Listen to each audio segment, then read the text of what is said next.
이렇게 힘든 공부, 힘든 인생. 요즘 애들은 공부 재밌다는 얘기 들어본 적이 없어. 공부 재밌어? 그때 너무 재밌어요. 수학 문제 너무 재밌어요. 이런 거 들어본 적 없어. 원래 없나?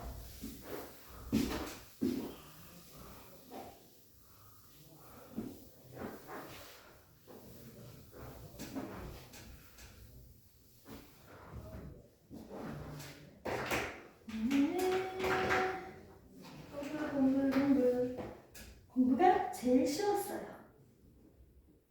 우리 재원이가 나중에 수석으로 입학하면서 공부가 제일 쉬웠어요. 서울대는 껌이죠. 이런 말을 진짜 욕먹겠지. 정말. 여기도 붙었고 저기도 붙었는데 어디를 가야 될지 모르겠어요.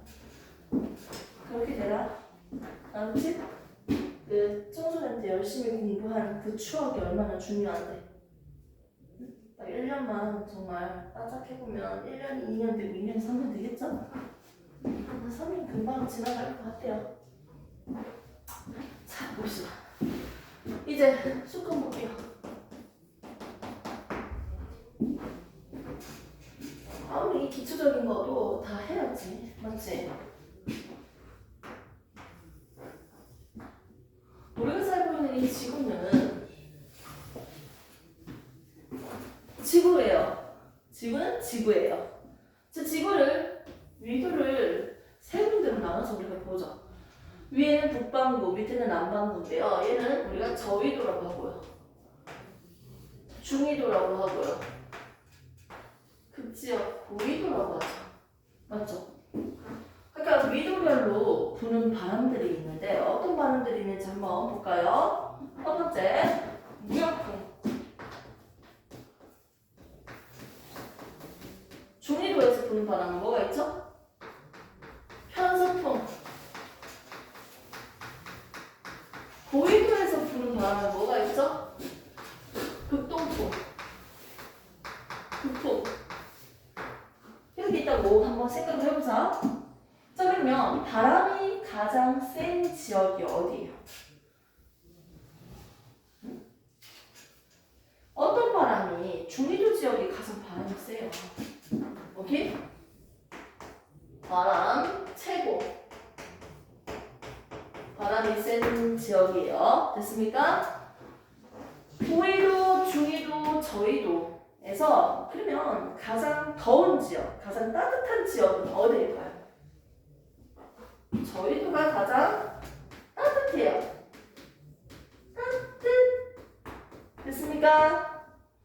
너무너무 추워서 온도 변화가 거의 없이 항상 차가워요. 맞죠? 그냥 온도 변화가 그렇게 온도 변화보다 차이가 나니까 온도 차이가 그냥 그다가 없어 전체적으로 다 차가워. 이게 고위도지. 그 상태에서 우리는 이제 수컷에 대해서 깊이에 따른 온도 변화를 한번 볼게요. 자, 가장 위에 있는 온도. 수심에 따라서 온도가 달라져요.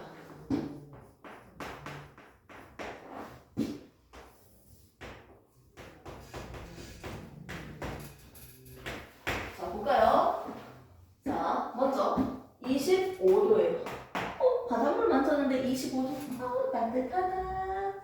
25도 출발했어요. 밑으로 내려오니까 1.9원까지는 온도가 거의 비슷했는데 어느 선부터 온도가 점점 낮아졌어. 어떻게? 좋습니까? 네, 좋습니다. 또 다른 거 한번 볼게요. 어떤 지역에서 바닷물을 만져보니까 바닷물 몇 도? 15도예요. 어머, 차갑네. 자, 깊이에 따라 내려오니까 됐습니까? 또 다른 위도에서는요, 바닷물 미친 거 아니야? 4도. 겁나 차갑네. 됐습니까? 자, 얘는 각각 무슨 위도인지 한번 대답해 볼까요? 얘는 무슨 위도? 저위도. 얘는 중위도. 얘는 고위도라고 얘기할 수 있겠죠. 이 정도 찾긴 쉽죠? 자, 먼저 바닷물에서 가장 위에 있는 층은요.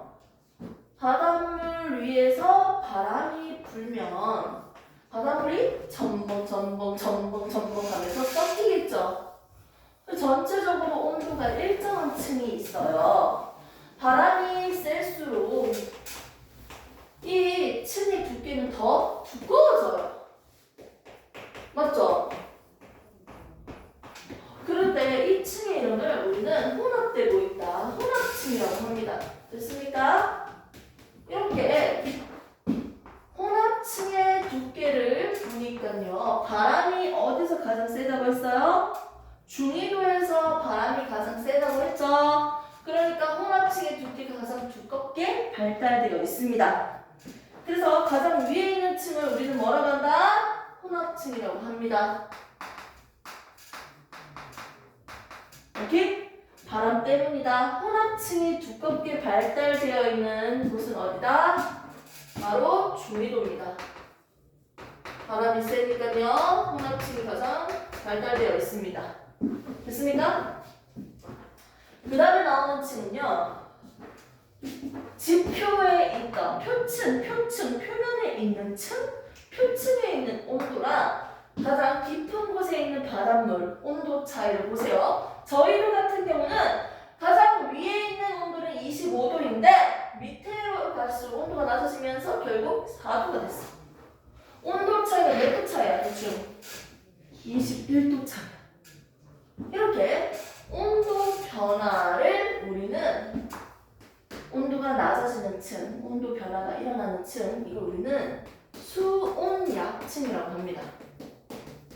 그래서 온도 변화가 더 클수록 수온약층이 발달되어 있다 라고 얘기할 수 있어요. 그러면 저희도는 21도 차이 나고요. 중위도는 몇 도 차이? 11도 차이 나네요. 됐습니까? 확실히 누가 온도 차이가 크다? 가장 깊은 곳에 있는 아무런 변화 없는 항상 차가운 것, 심해층. 이 심해층과 온도 차이가 가장 큰 위도는 어디다? 저위도죠. 그래서 수온양층은 어떻게 된다? 바깥이 따뜻하잖아요. 어차피 심해층은 다 4도니까 대충 약 4도니까요. 바깥에 있는 온도가 따뜻할수록 온도 차이가 크겠지. 바깥이 따뜻할수록 수온양층이 발달되어 있어요. 됐습니까? 수온양층이 발달되어 있는 곳은 저위도라고 할 수 있습니다. 자, 그 다음에 심해층이죠. 거의 온도 차이가 거의 없고요. 온도가 거의 4도에서 가장 물이 무겁기 때문에 가장 아래층은요 약 4도로 이루어져 있을 겁니다. 여기에서 우리가 이제 좀 골라서 봐야 될 게 뭐가 있냐면 수온양층 밑에 있는 온도는 차갑고요 위에 있는 온도는 따뜻하지. 그러면 차가운 물 위에 뭐가 있어요? 따뜻한 물이 있으니까요. 무거운 거 위에 가벼운 게 있죠. 안정된 층이지. 수온양층은 이렇게 안정된 층이기 때문에 위에 있는 물이 밑으로 내려올 필요가 없고요. 밑에 있는 물이 위로 올라가려고 하지도 않아요. 대류현상처럼 막 섞이고 이런 것들을 할 필요가 없어. 안정된 층이야. 그렇기 때문에 혼합층과 심해층에 있는 에너지와 물질을 차단시키는 역할을 하고 있어요. 물질과 에너지 차단 됐습니까? 그게 바로 수온약층의 특징입니다. 오케이. 이렇게 볼 수 있겠네요. 이렇게 해서 우리가 지금 기본적으로 수건에 대해서 각각에 대한 혼합층, 수온약층, 심해층으로 나눠가지고 대략적으로 봤습니다. 됐습니까? 이거 말고도 다른 개념들이 있지만 우선은 이 정도까지만 정리를 먼저 해주시고요.